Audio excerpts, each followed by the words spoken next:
네, 잘 쉬셨죠? 이번 시간은 챕터 14장 인구 및 모자 복원에 대해서 살펴보도록 하겠습니다. 네, 교재 478쪽입니다. 478쪽을 참고해 주시기 바랍니다.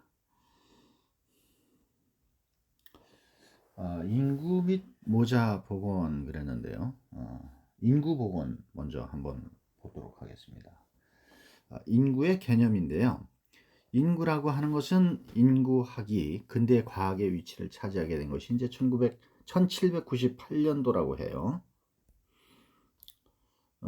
말더스가 인구 원리론을 출판하면서부터 이제 시작됐는데, 인구학이 지역사회 인구의 정태적 특성이라든가 동태적 특성을 연구하는 학문이며, 인구 분석학이라고 하는 것은 인구의 구성이나 크기의 변화를 통계적으로 분석하고 평가하는 학문이다. 이렇게 얘기를 하고 있습니다. 인구론의 그 발전을 보면은 1662년도에 그랜트는 처음으로 출생과 사망에 대한 그 수량적 분석으로 인구 변화에 관련된 그런 사망력, 출산력, 혼인력 이런 인구 이동에 관한 그런 이론을 제시하고 이런 것이 이제 시조가 될 수가 있겠죠. 그래서 앞에 언급한 것처럼 18세기 말 말더스의 인구 원리론에 의해서 시작되었다 이렇게 보시면 되겠습니다. 다음 쪽을 또 보죠. 인구 변천 이론인데요. 노테스타인과 톰슨은 제1단계 고잠재적 성장 단계와 제2단계 과도기적 또 제3단계 이렇게 나누는데요. 수많은 동안 세계 인구가 겪어온 다산다사형을 갖다가 성장 단계다, 제1단계다라고 얘기를 하는데 아직도 공업화되지 못한 나라들이 있죠. 또 앞으로 인구 증가가 예견되는 그런 나라들을 갖다가 고잠재적 성장 단계에 있는 제1단계다. 또 제2단계는 과도기적 성장 단계다 해서 높은 자연 증가율을 보이는 다산 소사형으로서 이제 공업화에 도달한 국가에서 나타나는 거고, 과도기적으로 증가하지만 앞으로 안정이 예견되는 그런 나라를 이제 제2단계다 이렇게 보고요. 제3단계는 인구 감소 발달이 단계다 이렇게 얘기를 하는데 소산소사형이라 그래서 인구의 급속한 증가 과정을 거친 이후에 감소 경향이 나타나는 나라다. 우리나라 같은 경우에는 지금 마이너스 출산율을 나타낼 정도로 이렇게 아주 저출산율인데 이걸 빨리 또 회복을 해야 됩니다. 국가는 또 인구가 있어야지 국가가 형성이 되기 때문에 그래야 또 생산력이 생기고요. 지금 저출산, 고령화 이런 시대에 지금 직면해 있는 것이 우리나라의 실정이다 이렇게 이해를 하시면 되겠어요. 다음은 그 블래커의 학설을 보면은 제1단계는 고출생률과 또 고사망률 또 인구 정지형으로 중부 아프리카 지역의 그 국가들과 앞으로 인구 증가 잠재력을 가진 후진국형 인구 쪽을 이제 얘기하고 제2단계는 저사망률의 고출생률 이런 시스템인데 일본과 한국을 제외한 아시아 국가에서 경제개발 초기 단계의 국가의 인구를 나타내고 제3단계는 저사망률의 저출생률 이런 인구 성장 둔화형인데 중앙 아메리카나 남 아메리카 이런 쪽에 그렇고 제4단계는 사망률과 출생률이 최저에 달하는 그런 인구 증가 정지형 국가 뭐 러시아, 이탈리아, 중동, 온대 아메리카 이쪽이 좀 그렇고요. 제5단계는 감퇴기로 출생률이 사망률보다 낮아진 그런 인구 감소형 국가예요. 북유럽이라든가 북아메리카, 뭐 일본, 뉴질랜드, 우리나라도 여기에 이제 속한다 이렇게 보시면 되고요. 자, 인구 문제는 어떤 문제를 나타내냐면은 경제 발전을 둔화시키고 또 많으면 또 빈곤이 되고 또 식량이 부족하기도 하고 또 정치적 사회적으로도 불안해지고 또 환경 악화라든가 자연도 파괴되고 열악한 소실자의 증가와 질적 역도태가 되고 연령계층 간의 불균형에서 오는 산업장애 인력 문제도 생기고 인구의 도시화와 농촌의 노동력 문제가 생긴다. 이런 부족한 게 지금 우리나라의 현실이잖아요. 예. 농촌에는 지금 뭐 젊은 사람들이 농사 짓는 사람이 거의 없죠. 예. 요즘 이제 귀농 다시 이제 농촌으로 돌아가는 그런 인구들이 간혹 있습니다만은 대부분 농촌은 연령이 높으신 그런 어르신들이 지키고 있다. 이렇게 이해를 하시면 되겠어요. 자, 인구 증가를 보면은 인구 크기는 출생과 사망의 그 차이에 의해서 자연 증가나 유입과 유출 차이에 이런 그 차이에 의한 사회 증가가 또 되기도 하죠. 그래서 한 국가가 지역 사회나 이런 데서 인구 증가는 자연 증가와 사회 증가의 합을 의미하고 세계 인구 증가는 출생과 사망에 의해서 결정된다. 그래서 자연적 증가는 조자연증 조자연 증가율 얘기를 하고 그다음에 인구 증가 지수가 있고 재생산률이 있고 뭐 이런 것들이 있어요. 참고적으로 그냥 알고 계시고 사회적 증가는 사회 증가 또 인구 증가, 인구 증가율 뭐 이런 연간 인구 증가율 이런 용어들이 쓰이고 있다. 이렇게 보시면 되겠어요. 그 다음에 이제 세계 인구가 증가하는 이런 시스템을 보면은 세계 인구는 그 서력 기원을 전후해서 2억 5천만 명으로 추산되는데 그 두 배인 5억 명이 되는 데까지는 무려 이제 1650년이 걸렸다고 그래요.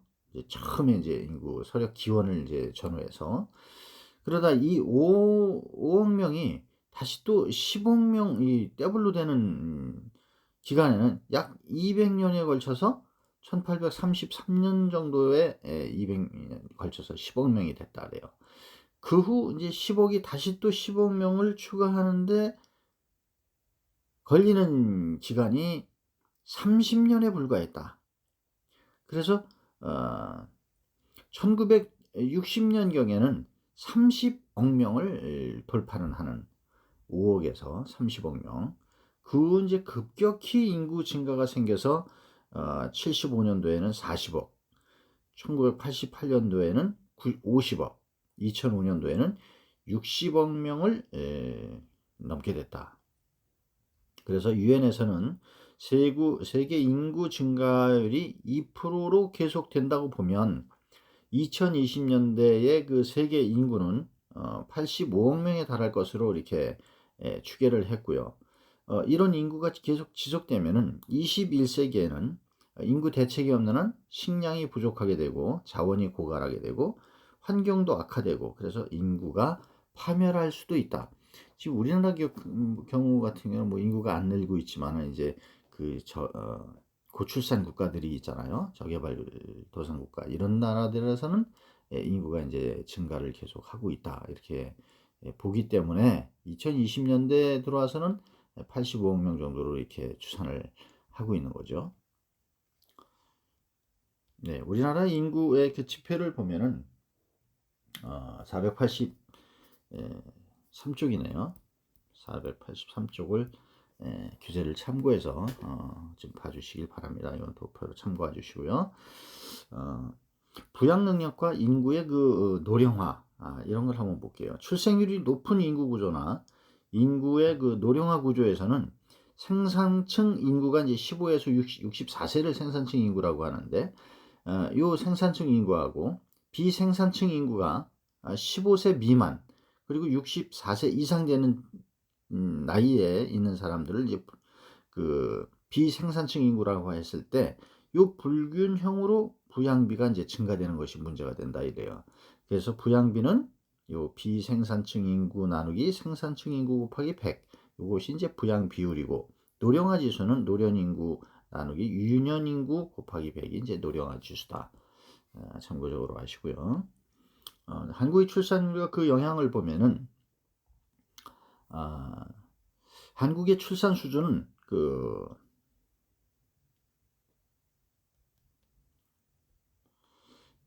사회 경제적인 발전에 의한 국민들의 그 생활 수준의 향상과 함께 결혼 및 가족 등에 대한 가치관의 변화가 생겼어요. 그래서 1990년대 이전에 강력하게 추진해왔던 이런 출산 억제 정책 등에 의해서 세계에서 유례를 찾아볼 수 없을 정도로 아주 급속히 저하되고 있습니다.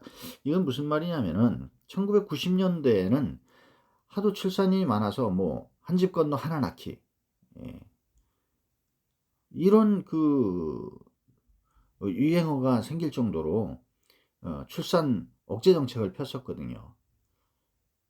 뭐 둘만 낳아 잘 기르자. 그런데 지금은 둘도 안 낳고 뭐 하나만 낳잖아요. 이런 것들로 인해 갖고 지금 세계에서 유례를 찾아볼 수 없을 정도로 인구가 급속하게 저하되고 있다. 이런 상황인 것이죠. 연도별로 이렇게 그 출생자 수를 보면은 2002년도에는 492명이었는데, 2015년도에는 438명으로 뚝 떨어졌죠. OECD 그 나라를 이렇게 비교해 보면은 한국이 1.47이었는데, 2010년도에는 1.223으로 뚝 떨어졌어요. 이게 지금 심각한 상황이다, 이렇게 생각하지 않을 수가 없는 거고요. 이것도 이제 뭐 참고로 하시면 되고. 그래서 인구 조사를 해보면 인구 정태 그랬는데, 인구의 크기, 구성, 분포, 밀도, 그리고 성질 등에 의해서 그 상태가 이제 달리 되는데, 이 변동하는 인구의 상태가 바로 인구 정태라고 이렇게 얘기를 해요. 그래서 이 전국적으로 조사하는 거를 갖다가 이제 국세조사 이렇게 얘기를 하는데, 우리나라가 이제 그 현 출산 수준 유지 시 인구 변동 추이를 보면은, 총 인구가 1970년도에는 3,200만 정도 됐어요. 그런데 2050년도에는 이제 4,200만 정도로 이렇게 예상이 된다는 거죠. 그래서 2020년도에는 지금 20년대 때는 지금 4,900만 정도의 그 인구를 우리가 볼 수가 있는 거죠. 그리고 인구 동태라고 있는데, 인구 동태는 출생, 또 사망, 혼인, 전입, 전출, 이런 것들에 의한 일정 기간의 인구 변동을 이제 조사하는 건데, 이때 이제 자연 증감과 이제 사회 증감이 발생하기도 하죠. 우리나라 그 인구 현황 및 전망을 보면은, 우리나라의 그 자연 인구 증가율은 1970년대에는 2.32%였었는데, 2015년도에는 0.32%까지 떨어졌어요. 그래서 총 인구가 지금 5,100만 명 정도 이렇게 2015년도에는 나타났다, 이렇게 보시면 되고, 2040년대 되면은 인구가 어느 정도 될 것이냐, 5,086만 명 정도 많이 떨어지게 되는 거죠.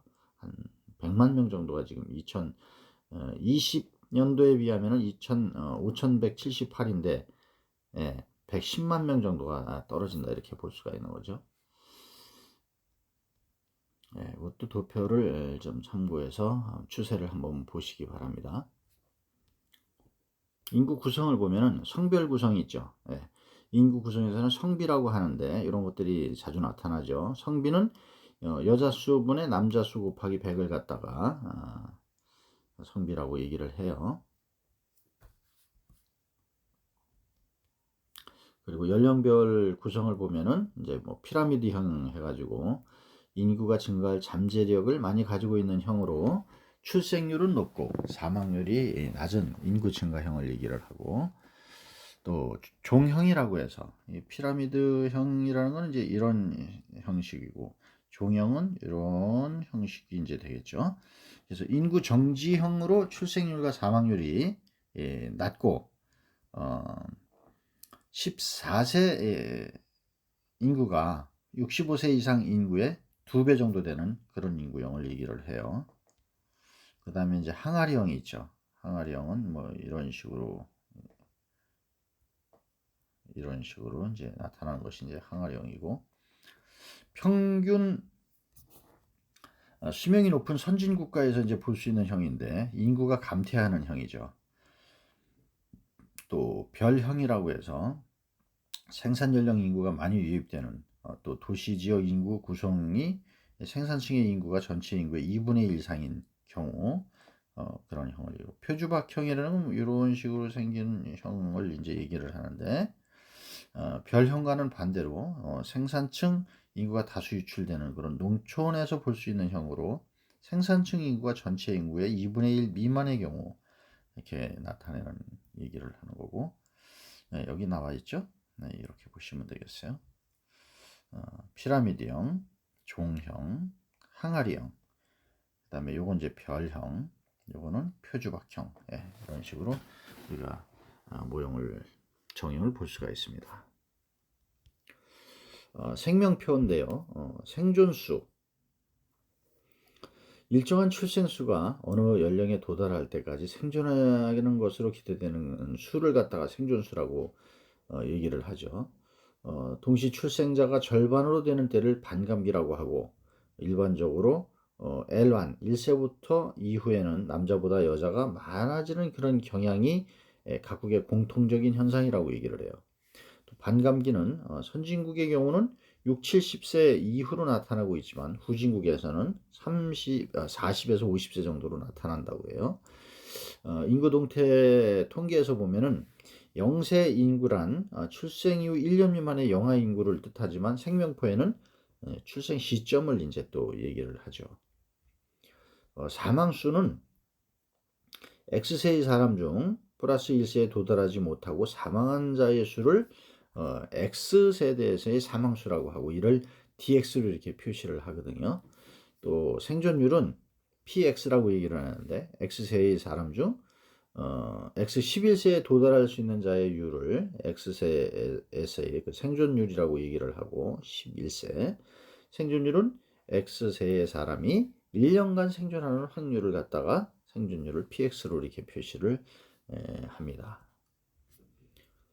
또 사망률은 QX라고 얘기를 하는데 X세의 사람 중 X 11세에 도달하지 못하고 사망하는 율을 사망률이라고 표시를 해요. 그 다음에 이제 사력은 UX인데 X에 도달한 자가 그 순간에 사망할 수 있는 확률이 1년간 계속된다고 가정한 것이지만 일반적으로 별로 사용되지 않는다. 참고적으로 아시고, 평균 여명이란 건 무슨 뜻이냐? X세의 그 생존자 수가 X세 이후 생존할 수 있는 그런 연수의 평균을 X세에서의 그 평균 여명이라고 얘기를 하는데, 평균 수명이란 출생 직후 평균 여명을 여명이라고 한다. 즉 평균 여명이란 X세에 도달한 자가 앞으로 평균 몇 년을 더 살 것이냐, 이것의 그 기대치를 얘기하는 거다, 이렇게 보시면 됩니다. 자, 이제 가족 계획이 나왔어요. 이제 가족 계획은 WHO에서의 그 개념은 가족 계획이라면 근본적으로 산하 제한을 뜻하는 거예요. 그래서 출산을 조절하고 출생 자녀 수를 제한하는 이런 것들이 이제 가족 계획이거든요. 이 가족 계획은 과거에는 우리 그 교수님 같이 태어난 그런 어렸을 때는 정말 그 자녀들이 보통 5명, 예. 또 저희 그 위에 그 세대들은 뭐 한 7명, 10명 막 이렇게 됐잖아요. 이러니까 뭐 살기가 얼마나 힘들고 궁핍했겠어요. 예, 그래서 굉장히 그 행복한 가정을 이루려면은 너무 어려웠던 거죠. 이런 것 때문에 가족 계획이라는 개념이 이제 형성이 됐고 생긴 거죠. 그래서 가족 계획을 하기 위해서는 왜 이걸 했어야 하느냐? 모자 건강이라든가 여성 인권이 존중돼야 된다.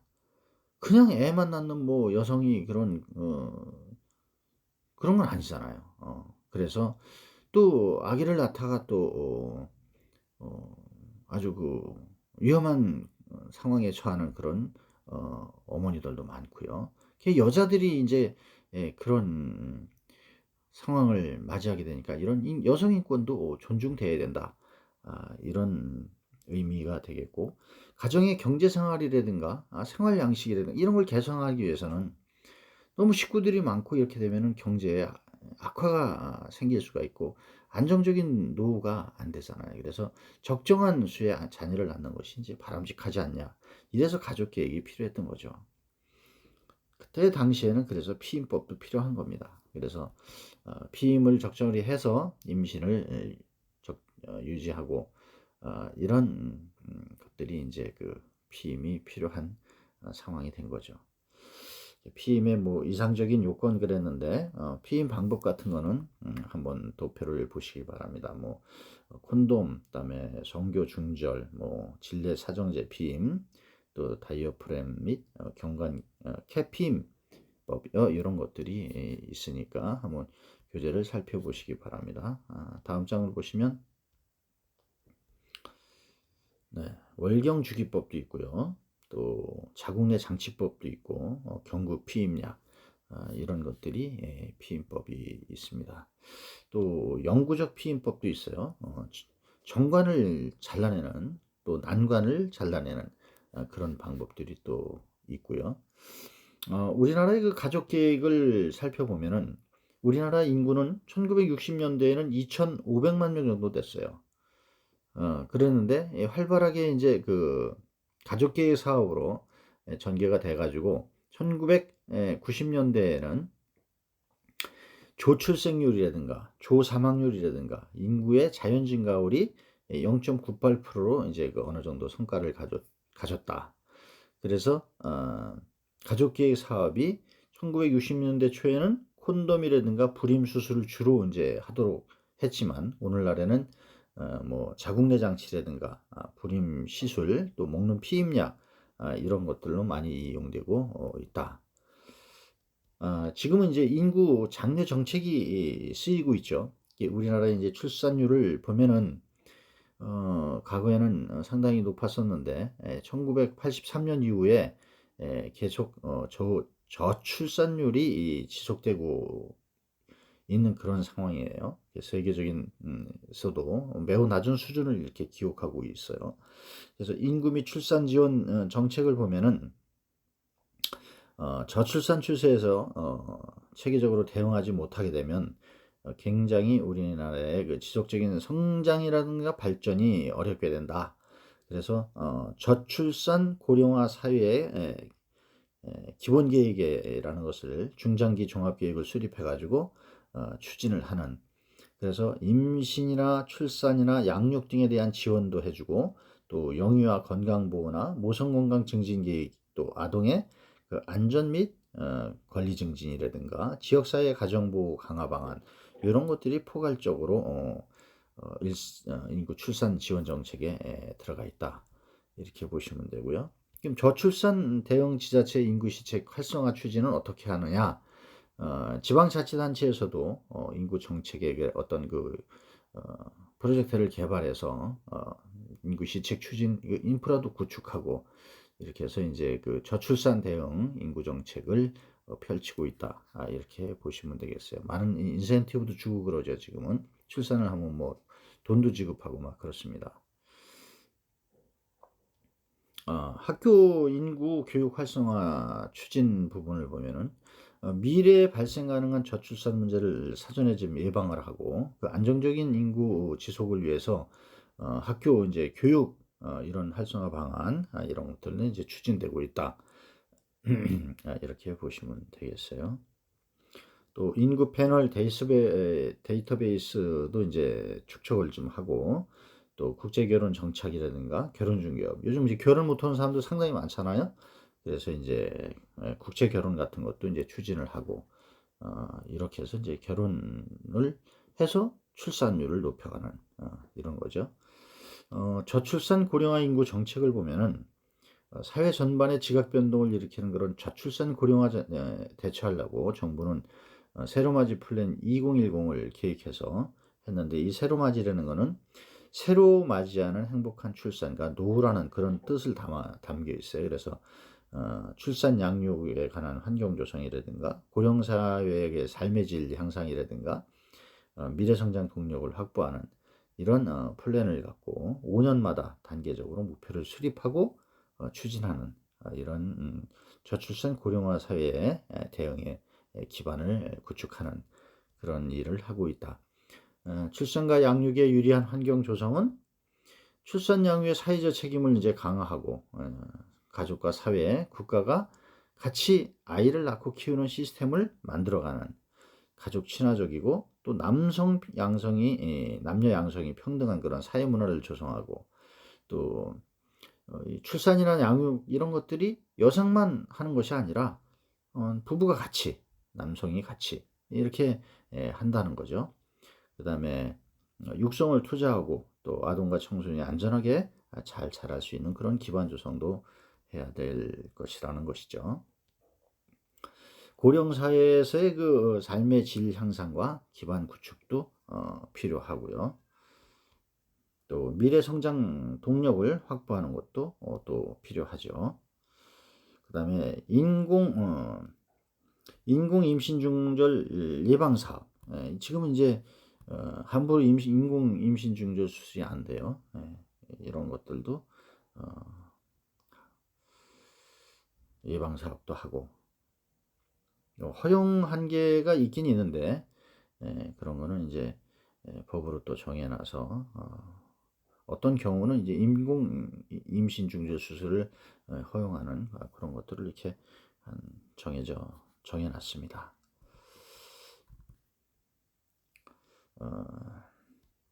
다음은 이제 모자보건인데요. 모자보건이라는 거는 그 모성보건하고 영유아보건 이렇게 나누는데, 모자보건은 모체와 영유아 보건의료 서비스를 제공하는 거고, 이런 결국은 이제 모성이라든가 영유아에 대한 그 사망률을 저하시키고 신체 정신 정서적 발달을 발달시키고, 이래서 이제 건강 증진 또 우성학적 유전자를 생성하는 그런 거에 이제 목적을 두고 있죠. 모자보건의 중요성은 우리가 모자보건 대상은 전체 인구의 3분의 2지 4분의 3을 차지하는데, 어린이는 그렇잖아요. 국가와 사회에서의 장래의 주인공이기 때문에 모자보건은 중요하다. 참고적으로 한번 보시고요.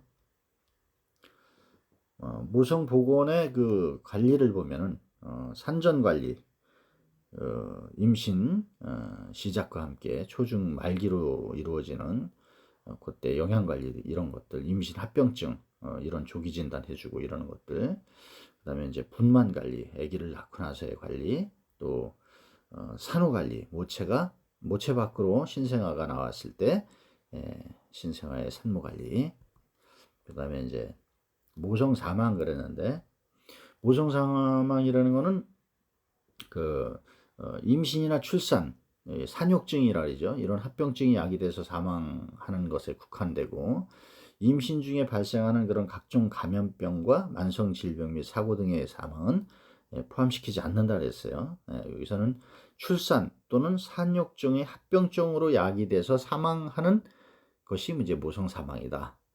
이렇게 보면은 그 원인이 이제 임신 중독증, 그다음에 출혈, 감염증, 그 밖에 이제 자궁의 임신 이런 것들로 인해서 사망하는 경우가 있다.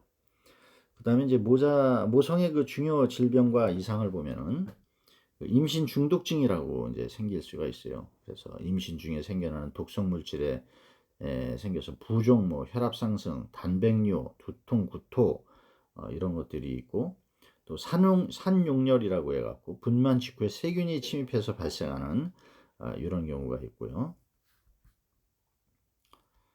또 출혈을 초래하는 원인들을 보면은 자궁의 임신이라든가 전치 태반 및 태반 조기 박리 이런 것들에 의해서 나타날 수가 있고, 모성 관리를 보면은 신체 건강 검진 상담도 해주고 영양 지도도 해주고 일상생활 개선에 뭐 예를 들어서 고위험 임신 요인인 술이나 담배, 약 이런 것들이 사전에 제거될 수 있도록 지도해주고 이런 것들도 하고 있습니다.